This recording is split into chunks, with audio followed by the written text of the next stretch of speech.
Yeah, I mean it's been tough to we've got so many top midfielders, you know, Russell Tybert, Mark Anthony Kerr, Thibaut Hutchinson, you know, and I guess people might have been scratching their heads when they see Thibaut, who's, you know, arguably one of our best players ever, playing at centre back. But you know, when you look at that midfield, we've been pretty consistent with that group for a while now, and you can see how fluid and in tune they are. They pretty much quarterback the game for us. And you know, it's early days as well. You know, it was our first test. I thought they did well, but there's work needs done. You know, I don't think, you know, I'm not happy with everything in that game, put it that way. And I think the midfield, while going forward, they did a tremendous job. You know, there's a bit of work to be done going the other way. But I can't criticise them because they wanted goals today. So it was almost like bloody Kevin Keegan at Newcastle United. You know, you had to give them those free reins and to let them score more than the opposition today. John Archbell with CONCACAF.com. You had some nervy moments there in the back at the very end of the half when Martinica had a couple of chances. Did you have to say anything at halftime? Did you have to firm things up because the second half was better? Did you have to address anything, or did the guys know? Yeah, they knew it was concentration. What had happened, you could see they started looking at the clock and started looking at, you know, going in at half-time with 1-0. So the movement had stopped. We'd stopped controlling the tempo of our possession.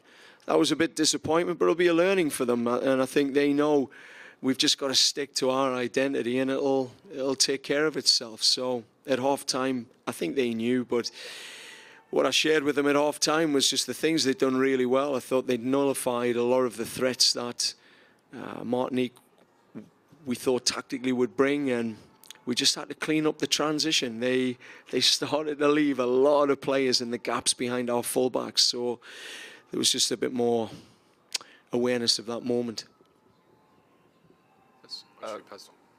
Coach Kendall Hilton from Fan Eye Sports. Will you move around Davies and David, or you're going to keep it, you know, keep David in the middle, keep Davies on the left, or? I just think there's real fluidity across that front group. I mean, we've got Hoylett, Davies, Miller.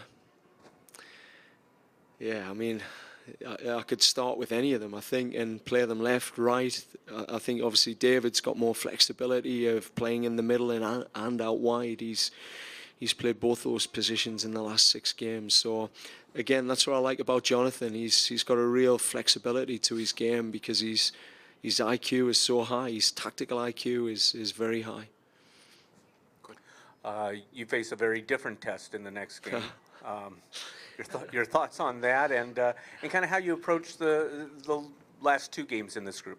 I think Mexico's scored, I don't know, they score minimum 3 goals every game.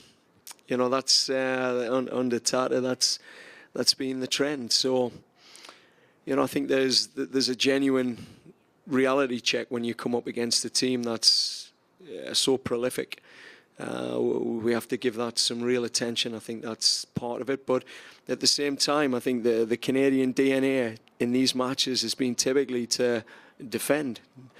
You know, I think we've got a little bit more about us now. So, you know, the players are excited for this game. But also you've got to think about, we've got 3 games in the group phase, 3 days, travel, altitude. You know, there's opportunities to rotate players because I think our squad's a little bit deeper. And you know, that Mexico match, I know there's some players really looking forward to it. But, you know, again, this is a tournament. We'll probably see the Mexicans, if it goes to plan, later in the tournament. So, again, how much we want to show them in this first game is also something to keep consideration. Yeah, Tom Marshall, I was going to ask a similar question, but, you know, but you must have got a lot of confidence from what you saw tonight in terms of going into that Mexico game. And I don't know, just it feels like a big moment, no, for Canada to go up against the Mexico team in front of probably their fans, and these players to show kind of what they're made of. Yeah, it is. It is. I think it is a good moment for us. But, you know, for us, it is the end in mind about what we're doing through the tournament. These 3 games in in such a short spell. You know, we have to manage our players carefully. You know, I think as a coach, you have to always weigh that up. You know, do you want to go back to back with certain players, or do you want to rest them, knowing that you've got a tough match against Cuba coming up in the third match in 36 degrees heat in Charlotte, coming off the back of altitude? And if anyone knows the sports science behind playing at altitude, it's a long recovery process. So we've got to really, you know, think about how we approach that game. We've got a plan in mind, and you know, again, we got our 3 points today, good goal difference. Our goal is to get out of this group and to face whoever it is in the quarter-final. And again, hopefully we see Mexico in the semi. So again, just to answer, it's managing the tournament. That's what we've got to do in that game. Middle, please.